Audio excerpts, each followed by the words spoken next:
I want out of the relationship. He's making me broke. He's very sneaky and he has broken promises. My needs have changed. Right now, I don't want to be in a situation where I have to be worried about paying a mortgage. And I just don't want a mortgage and lot rent. Like, I could never afford it by myself. When a relationship turns from a dream into a financial nightmare, it's time to fight for your freedom. Lisa Stroke didn't just walk into divorce court. She stormed in, armed with receipts, ready to expose George Jim Glenn's sneaky betrayal. And trust me, this beatdown is one for the books. This is divorce court at its most explosive. Broken promises, secret texts, and financial ruin. Hit subscribe for more brutal takedowns and real-life lessons you can't afford to miss. The sparks of betrayal began when Lisa and Jim, after 12 years together, finally crumbled under the weight of lies and financial irresponsibility. They had once built a simple life. We had a lot of money, we got out to eat, we enjoyed ourselves. But it all came crashing down when Jim pushed Lisa into buying a home she couldn't afford. We went to Arizona, bought a place sight unseen, come back to Florida, and we bought it, and I just turned 65. And I just don't want a mortgage and lot rent. Like, I could never afford it by myself. Lisa cried out, her frustration boiling over. Jim, meanwhile, admitted his guilt. I made a mistake, a big mistake with that.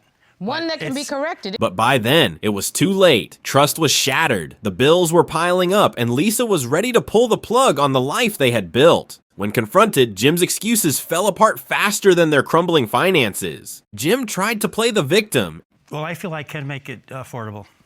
I'll get a job full-time. Not that I really want to at 70. And when Lisa detailed her overwhelming burden... I paid a mortgage of $926, and I live on disability, and it takes all my money. Jim barely flinched. Adding insult to injury, Jim brushed off Lisa's legitimate financial fears with arrogance. If I get a job and I don't like a job, I leave it. Jim's so-called plan wasn't a plan at all. It was wishful thinking built on the back of Lisa's dwindling bank account. And Lisa, she wasn't about to go down with the ship he was sinking. It wasn't just the money, it was the lies, it was the betrayal, it was the sneaky behavior that made Lisa realize this man could never be trusted again. You think he's been sneaky with you? Yeah. Tell me about this whole senior prom thing. The judge prodded. Lisa didn't hold back. He was dancing with women and having a good time without me. And he was texting a woman from Michigan. And then 6 months later, he's still texting her. When Lisa confronted the mystery woman, the truth unraveled even more disgustingly. I asked her, I said, how do you know Jim? She goes, who's Jim? I said, oh, he goes by George. A double life, a double name, and double betrayal. Meanwhile, Jim tried to weasel out of it with a pathetic excuse. The lady I danced with, I picked, probably 85 years old. I took her out of her wheelchair.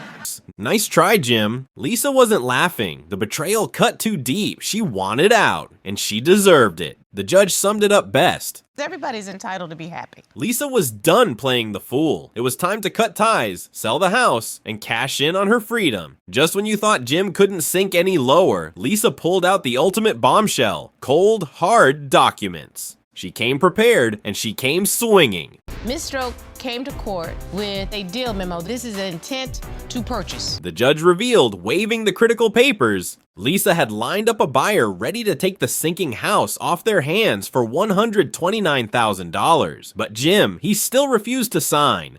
Mr. Glenn? Yes. Why don't you want to sign this when you know that the two of you cannot afford to keep this property? The judge demanded. Jim clung to his fantasy. Well, I feel I can make it affordable. I'll get a job full-time. Not that I really want to at 70. Reality check. This mortgage. Right. That happens 2 times, the bank will foreclose. Right. Right. Then the bank will have it. How much do you have left to pay on the house? Like $80,000.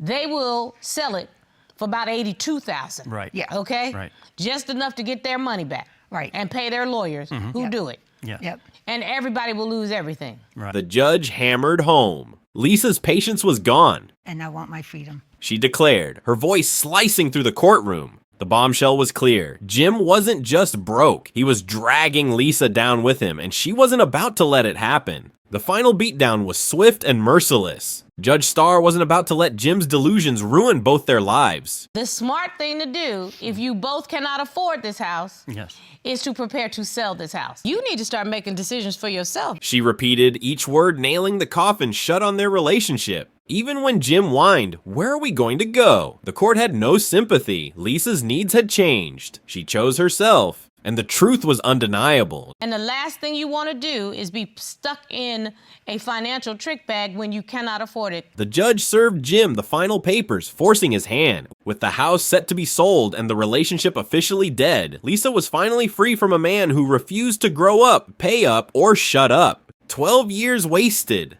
Thousands of dollars lost. A lifetime of regret avoided. Lisa Stroke walked into divorce court with her dignity on the line and walked out with her freedom secured. Jim Glenn, he left with nothing but his excuses. In the end, it's simple. Choose your peace over their problems. Subscribe for more brutal breakdowns and real lessons from the courtroom battlefield. Don't let someone else's mistakes become your blueprint for disasters. Stay tuned, because next time, it might just be even messier.